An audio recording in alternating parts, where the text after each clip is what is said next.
Hey, what's going on, guys? Scott King here with Let's Get Your Mind Right. I'm a certified hypnotist, NLP practitioner, and a narcissistic abuse empowerment coach. Basically, I educate people on what narcissism is and help them get out of toxic relationships and into a more fulfilling life. For more information on that, make sure to visit the website, www.letsgetyourmindright.com. So basically, I fell in love with words, what they mean, and then how you can use them to your benefit. What I found, though, with my clients, they have limiting beliefs, and they're wrapped around, different word patterns. So with the YouTube series, I figured I would just cover a little bit at a time, and so we could chip away at the ice, right? So today I'm going to go ahead and cover just a little bit how universal quantifiers work within limiting beliefs. Once again, belief structure is that you have a collection of thoughts, ideas, opinions from experience that you've had within your life, and then that you've decided that you can't do something, or that you have a belief about a certain item, and then you've moved on just in order to deal or cope with life and all the different things that are happening all the time. And then sometimes they creep up and they hold us back from achieving, what our true potential is. So I'm basically here to help, shine a light in the maze and see, hey, look, does this work for you? And if so, let's figure out what's going on so that we can get you to where you want to be. And today, with universal quantifiers, it's really easy how these things creep in with, day-to-day language with people that you talk about, and maybe even in the internal talk. So a universal quantifier is a huge generalization. So if I were to say all lawyers are bad, or if I were to say all politicians are crooked. Also within NLP, they use the metaphor or story that a client will, or we'll just say a teenage boy. Oh, girls don't like me. Well, what do you mean girls don't like you? How about your mom? Does your mom like you?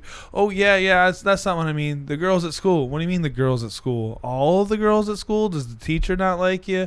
Oh, no, it's Susie. So basically, you're using language to clear up language, which is called the meta model. And I sell an entire complete course on just sleight of mouth, which breaks down how the meta model is used to clear up language. And universal quantifiers is a great example of how you would want to break down these huge generalizations, and they pop up everywhere. So basically, if you hear the words everyone, and then you're like, oh, everyone? Oh, everyone knows this. Well, maybe not everyone. Does your grandmother know that? Oh, no, everyone else. Okay, well, sometimes people will use this as social proof in order to, try and manipulate you or to make you feel a certain way. I call it social proof, right? Okay, so basically in sleight of mouth, if somebody was to say, oh, everyone else signed this contract, I would say, oh, yeah, I see everyone else. Everyone else could be uneducated and just weak-willed, and they signed it because of fear of you taking away something from them. Doesn't mean that I'm going to sign it. So now that I haven't signed it, is that everyone? Oh, so that's a way that somebody could use manipulation to try and pinpoint you to do something. So again, that would be typical in a narcissistic relationship, and basically having the backbone to stand up to somebody and say that I'm not going to do what I don't want to do because I don't feel comfortable doing it. And then again, not everyone is going to sign it. There's other people that won't sign it either, and would even laugh at looking at what information is inside that piece of paper that you want everyone to sign. Again, universal quantifier, they could be used as social proof to weigh on you to get you to do something. And a narcissist would just slip that in, just underneath the radar. And then if you said some other words that I pulled up, like all people do this. No, not all people. Let's break it down. What exactly are you trying to do? Because again, what is your desired outcome? What do you want to do? If you say all or everyone, that just glosses over so much information that you're missing in between each specific goal that you want. And then if you just write it off as, oh, all people knew that, or all people do it this way, doesn't mean it's true.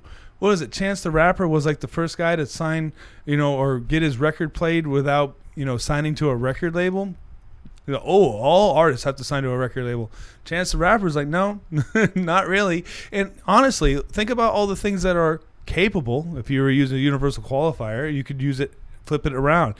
What things are capable now, or all things could be easier now that we have, technology and the internet and access to all these different people, because I study entrepreneurs and millionaires.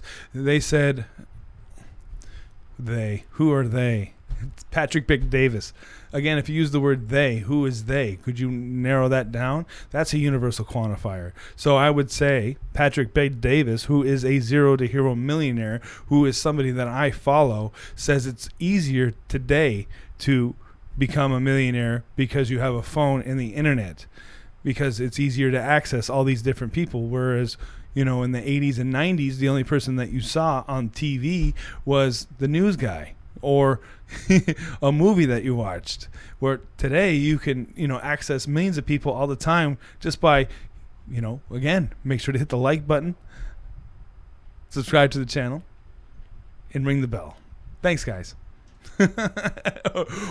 So once again, if you're liking the content that we're providing for this YouTube channel, make sure to subscribe to the channel, hit the like button, and also ring the bell so that you can be alerted when new videos are posted to the channel.